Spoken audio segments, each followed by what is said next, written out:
Assalamualaikum warahmatullahi wabarakatuh dan salam sejahtera. Kami daripada kumpulan 6 akan membentangkan Kogel kami iaitu yang bertajuk Sejarah Tahun 4 Unit 6 Zaman Prasejarah.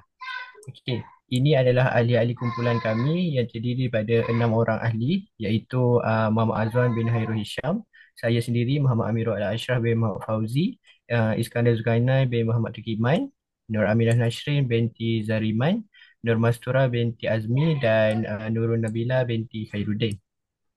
Okey, saya mulakan pembentangan pada hari ini dengan membentangkan objektif kajian, objektif pembelajaran. Okey, uh, dalam pembentukan Kogel ni kami menyasarkan tiga objektif iaitu yang pertama mengenal pasti lokasi zaman pada akhir pembelajaran murid akan dapat mengenal pasti lokasi zaman prasejarah yang terdapat di Malaysia.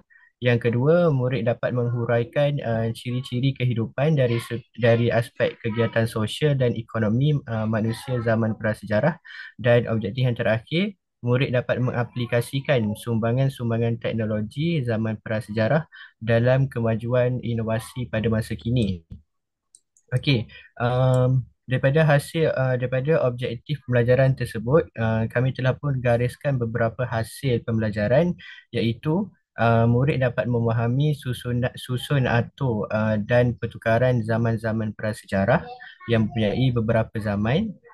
Yang kedua adalah murid dapat mengenal pasti contoh lokasi zaman prasejarah di Malaysia. Yang ketiga adalah murid dapat menghuraikan sumbangan teknologi zaman prasejarah kepada kemajuan inovasi pada masa kini. Dan yang terakhir adalah murid dapat menjelaskan kegiatan ekonomi dan sosial zaman prasejarah dengan baik.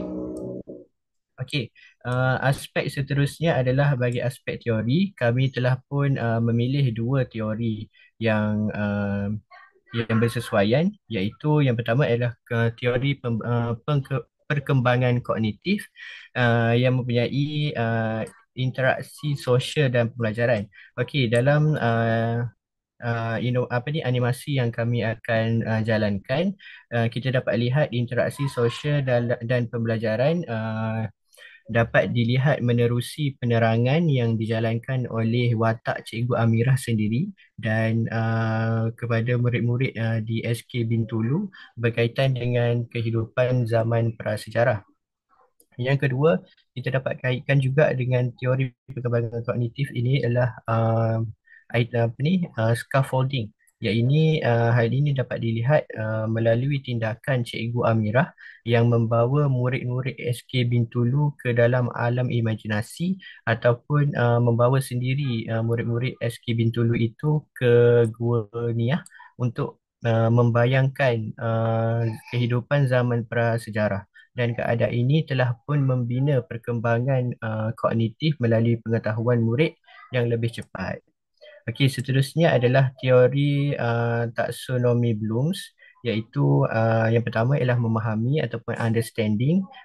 Melalui teori ini, pelajar mampu menghuraikan kegiatan ekonomi, sosial dan cara hidup masyarakat zaman prasejarah. Yang kedua adalah mengingat ataupun remember. Pelajar akan dapat mengingati pengertian perjalanan masa dan juga perkara yang berkaitan dengan zaman prasejarah. Dan terakhir ialah mengaplikasikan ataupun apply. Daripada pengembaraan ini, pelajar dapat mengaplikasikan sumbangan masyarakat zaman prasejarah dalam dunia kini. Okey, seterusnya saya serahkan kepada pembentang seterusnya, Iskandar Tukiman. Terima kasih. Okey, terima kasih. Saya akan teruskan untuk bahagian Interaction Model iaitu ARCS. Untuk bahagian ni fokus dia adalah kepada empat item iaitu Attention, Relevance and Confidence dan Satisfaction. Untuk Attention, keutamaan kita adalah fokus untuk menarik minat murid tentang kehidupan manusia pada zaman prasejarah tersebut. Contohnya, kita boleh mulakan dengan permainan video pendek kepada murid-murid tersebut untuk mendalami tentang alam alam zaman prasejarah untuk dibandingkan dengan zaman moden. Seterusnya relevance. Relevance ni kita perlu bandingkan zaman prasejarah itu dengan zaman moden sekarang ni.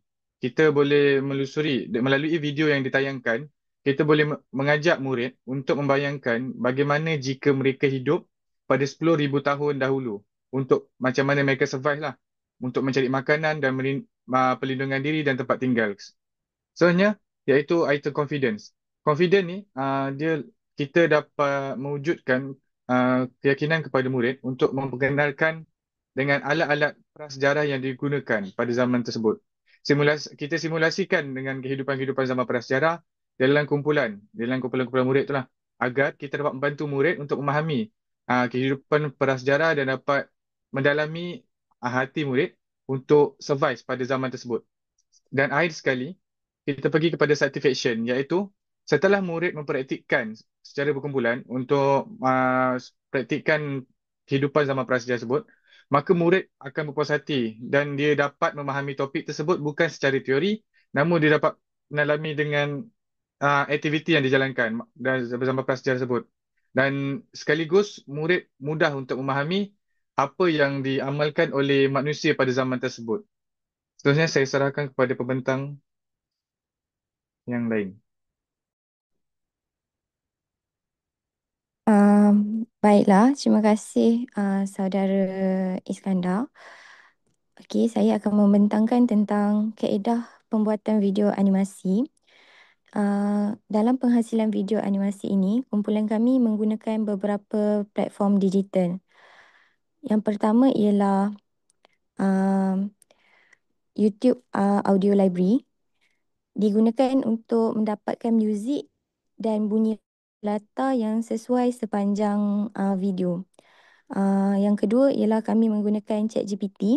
ChatGPT ni digunakan untuk menjana skrip, untuk mengetahui jalan cerita, untuk membina watak serta cadangan elemen multimedia yang sesuai digunakan di dalam pembuatan video animasi kami. Seterusnya kami menggunakan Canva.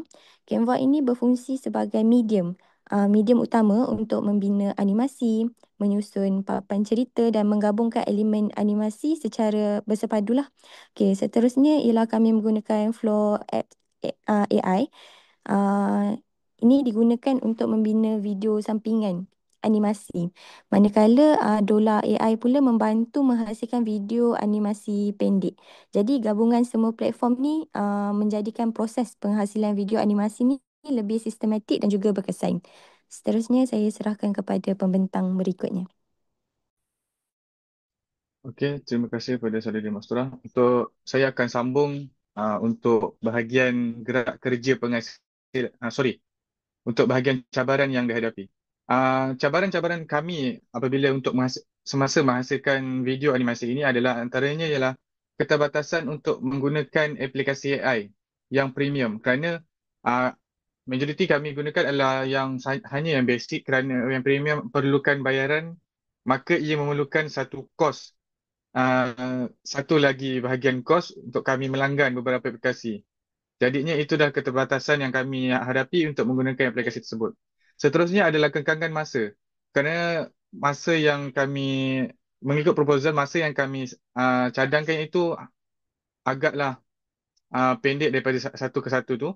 Maka ia membuatkan penghasilan video mengambil masa yang agak pendek. Maksudnya kami berbincang antara kami hanya melalui media online. So platform online, so kami melalui keterbatasan masa tersebut untuk berbincang sama ahli kumpulan.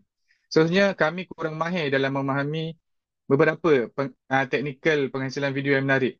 Contohnya sebelum ni kami jarang menggunakan aplikasi-aplikasi yang untuk penghasilan video. Kami hanya menggunakan apps tersebut hanya untuk penghasilan slide dan juga pembentangan-pembentangan yang tidak memerlukan video. Seterusnya kami juga menghadapi cabaran untuk penyelarasan terhadap DSKP dan pendidikan sekolah yang perlu sentiasa dirujuk bagi mencapai objektif yang telah kami tetapkan pada awal penghasilan video tersebut. Seterusnya saya akan gerakkan kepada gerak kerja untuk penghasilan video animasi kami.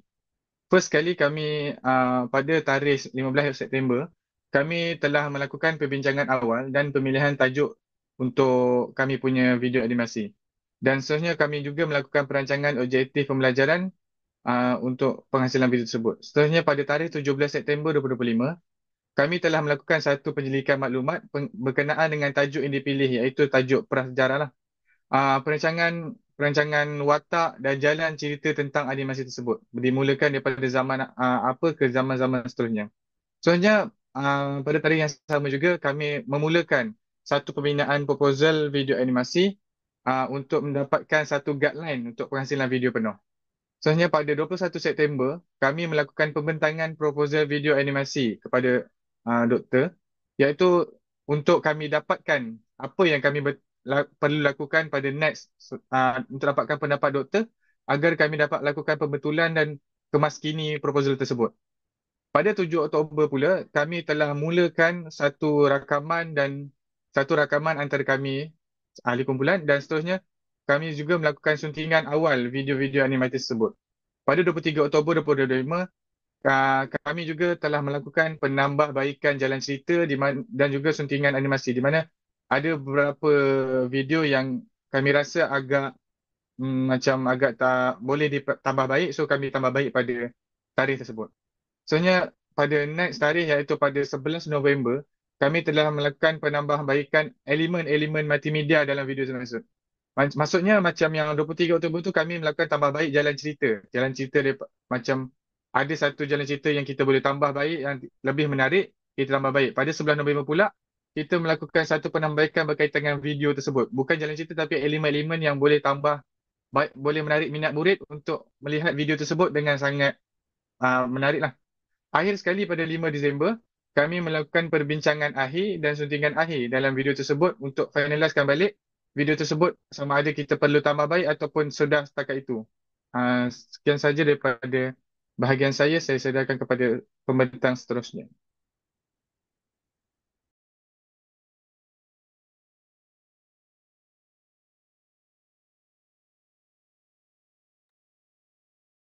Assalamualaikum dan selamat sejahtera. Saya Muhammad Azwar bin Hisham. Saya akan meneruskan penerangan video animasi kami dengan penerangan terhadap babak waktu. Pada babak pertama, kami menceritakan tentang satu situasi di mana pada jam 8 pagi, murid-murid SK Sekolah Kebangsaan Bintulu Sarawak telah tiba di Borneo Sarawak dengan menaiki bas. Lawatan ini bertujuan untuk menambah pengetahuan murid tentang sejarah dan kehidupan manusia pada zaman dahulu.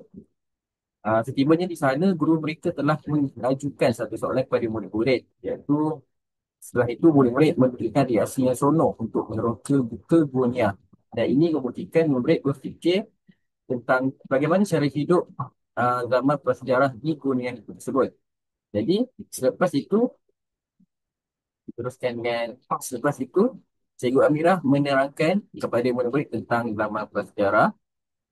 Cikgu Amirah menjelaskan maksud zaman prasejarah, iaitu zaman sebelum manusia mengenal tulisan. Pada zaman tersebut, manusia hidup secara sederhana dengan memburu, mencari makanan dan tinggal di dalam gua seperti dunia. Selepas penerangan itu, murid-murid mula membayangkan kehidupan manusia pada zaman prasejarah ini dan memahami bagaimana manusia dahulu berusaha untuk melakukan hidup tanpa teknologi moden. Jadi di sini murid dapat membuka fikiran mereka bagaimana zaman prasejarah ini hidup yang tinggal di dunia yang begini rupa. Jadi kehidupan zaman prasejarah ini kami akan menerangkan bagaimana kehidupan zaman prasejarah ini di dalam video animasi kami pada babak yang seterusnya. Pada babak seterusnya kami akan menerangkan bagaimana zaman paleolitik itu, bagaimana ciri-ciri dia.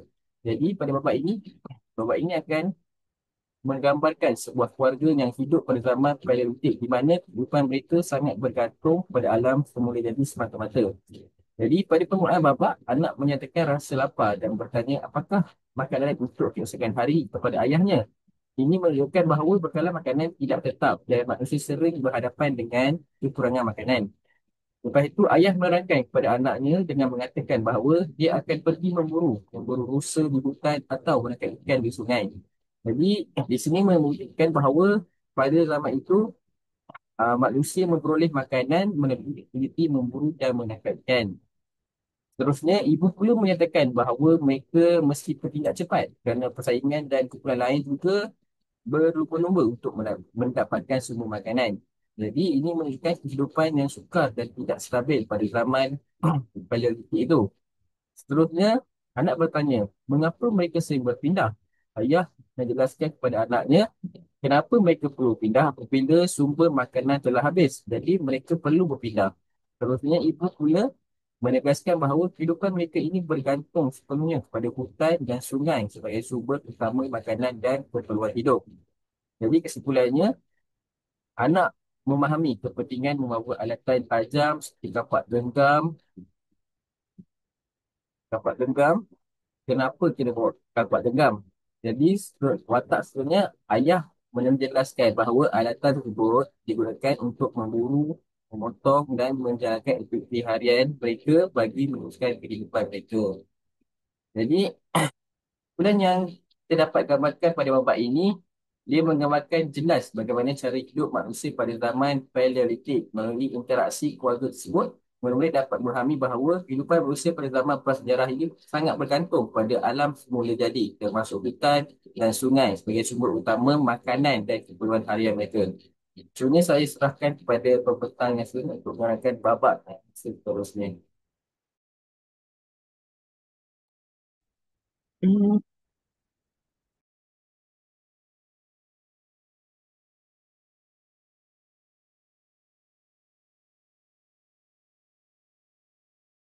Baiklah, terima kasih saudara Azwan.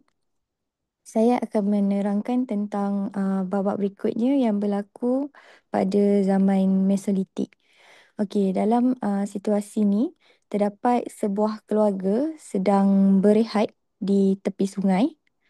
Uh, Anak bertanya kepada ayah sama ada mereka perlu berpindah ke tempat lain, dan ayah menjelaskan bahawa mereka boleh tinggal lebih lama di kawasan tersebut kerana sungai ini menyediakan lebih banyak sumber makanan. Mereka juga boleh membina pondok sebagai tempat tinggal.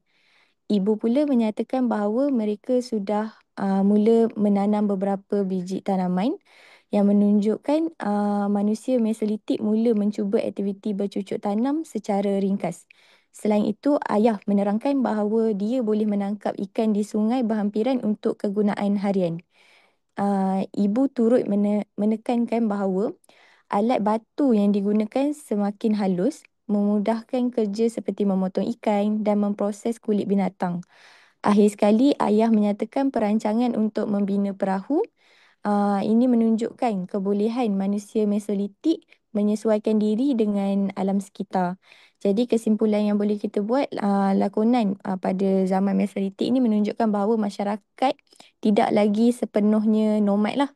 Mereka sudah mula tinggal lebih lama dekat satu kawasan dan bergantung kepada sungai, menggunakan alat yang lebih baik dan mula membina tempat tinggal.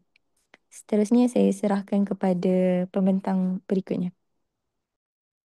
Okey, seterusnya saya akan sambung pembentangan ini untuk zaman Neolitik, yang mana zaman Neolitik ini menggambarkan perolehan penting dalam sejarah manusia, iaitu perubahan daripada kehidupan nomad, iaitu berpindah randah, kepada kehidupan menetap dengan menjalankan aktiviti pertanian dan penternakan.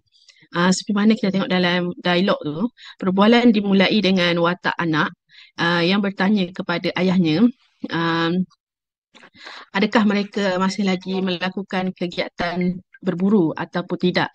Dan ayahnya telah menjawab mereka sekarang telah melakukan kegiatan pertanian dan peternakan dan tidak lagi bergantung kepada aktiviti berburu. Dan watak ibu juga telah menambah bahawa hasil tanaman mereka ni semakin banyak kerana peralatan pertanian mereka ni semakin canggih dan terdapat tembikar untuk mereka gunakan untuk menyimpan makanan. Dan akhir daripada babak ni, ayah telah menegaskan bahawa mereka tidak lagi berpindah randah tetapi telah hidup secara menetap di sesuatu tempat. Dan situasi ini telah menggambarkan peralihan daripada kehidupan yang bergantung sepenuhnya kepada alam semula jadi kepada kehidupan yang lebih terkawal dan stabil dengan melakukan aktiviti pertanian dan peternakan.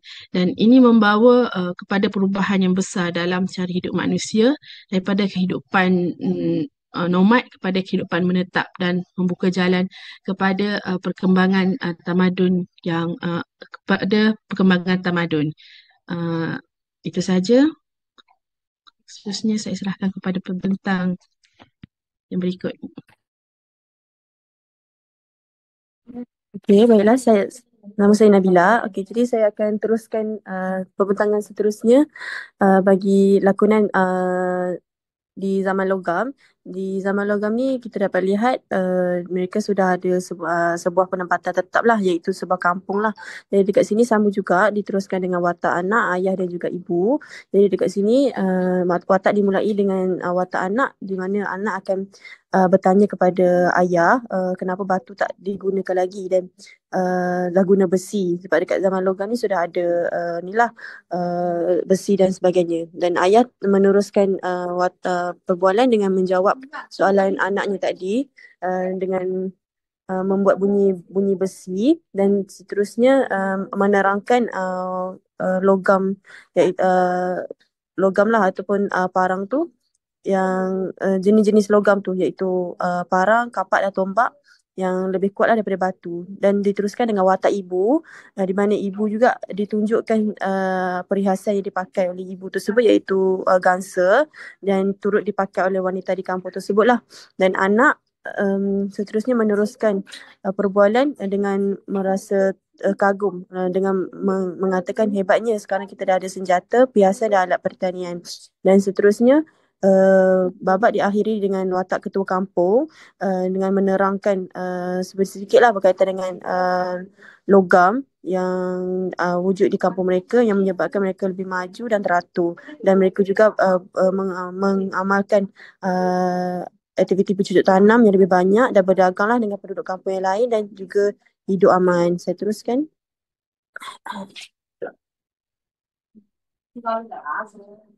Jadi dekat bahagian penutup video ni, animasi AI ni akan menerangkan sedikit mengenai perubahan dan menceritakan sumbangan lah berkaitan dengan zaman prasejarah. Jadi saya teruskan kepada pembentang seterusnya.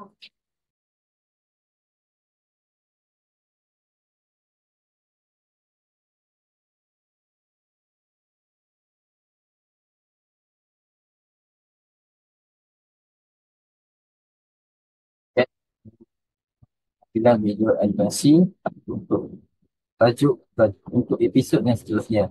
Baik, selepas melaksanakan video animasi pembelajaran, pelan kami turut menyediakan 20 soalan melalui aplikasi Kahoot bagi menguji berapa pemahaman murid ini terhadap fakta dan konsep yang ditunjukkan dalam animasi video tersebut. Jadi aktiviti ini bukan sahaja untuk mengukuhkan pengetahuan murid, malah ia juga menjadikan pembelajaran ini lebih menarik, interaktif dan mudah diingat oleh murid tersebut. Jadi, pertama, pelan kami menyediakan soalan, di manakah murid-murid SK Bintulu melawat? Dan yang kedua, apakah sumber makanan utama dalam keluarga pada zaman Paleolitik? Yang ketiga, mengapa mereka selalu berpindah tempat tinggal? Apakah alat yang biasa digunakan pada zaman Paleolitik? Dan mengapa keluarga itu boleh tinggal lebih lama di suatu tempat? Soalan seterusnya, apakah pembaharuan dalam kehidupan manusia pada zaman Mesolitik? Soalan seterusnya, apakah aktiviti utama pada zaman Neolitik? Apakah penggunaan tembikar pada zaman Neolitik? Terusnya, soalan, apakah manusia tidak berpindah lagi pada zaman Neolitik? Apakah alat utama pada zaman logam? Pada zaman manakah manusia mula bercucuk tanam? Soalan seterusnya, manusia mula menternak pada zaman bila? Dan soalan seterusnya, apakah bahan yang digunakan untuk membuat tembikar? Apakah hasil ciptaan pada zaman logam? Apakah maksud zaman prasejarah?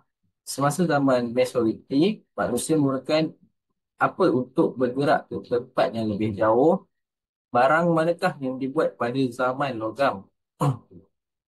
Dan seterusnya, zaman paling awal pada zaman prasejarah ialah zaman apa?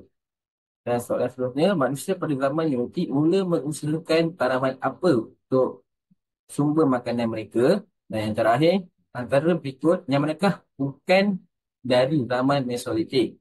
Jadi secara keseluruhannya, gabungan video animasi dan soalan-soalan interaktif yang telah kami buat melalui aplikasi Kahoot ini mungkin dapat meningkatkan pengalaman pembelajaran sejarah murid-murid dengan cara yang lebih seronok dan lebih berkesan. Jadi, kesimpulannya daripada penghasilan video animasi berkenaan dengan lawatan murid-murid ke dunia ini mungkin dapat membantu murid untuk memahami bagaimana kehidupan manusia pada zaman prasejarah yang lebih menyeronok dan lebih interaktif. Melalui animasi ini, kami berharap murid dapat membayangkan bagaimana manusia zaman prasejarah ini hidup secara sederhana, bergantung pada alam semula jadi serta menjalankan aktiviti harian seperti memburu, mengutip makanan dan menggunakan alatan asas seperti kapak genggam. Jadi, kami berharap video animasi ini juga dapat memberi peluang pada murid untuk menyaksikan bagaimana situasi kehidupan nomad dan persaingan mendapatkan sumber makanan itu berlaku pada zaman prasejarah. Sekaligus, ini mungkin dapat membantu murid-murid ini untuk menghargai betapa pentingnya kreativiti, kerjasama dan penyesuaian manusia dalam zaman prasejarah terhadap persekitaran mereka.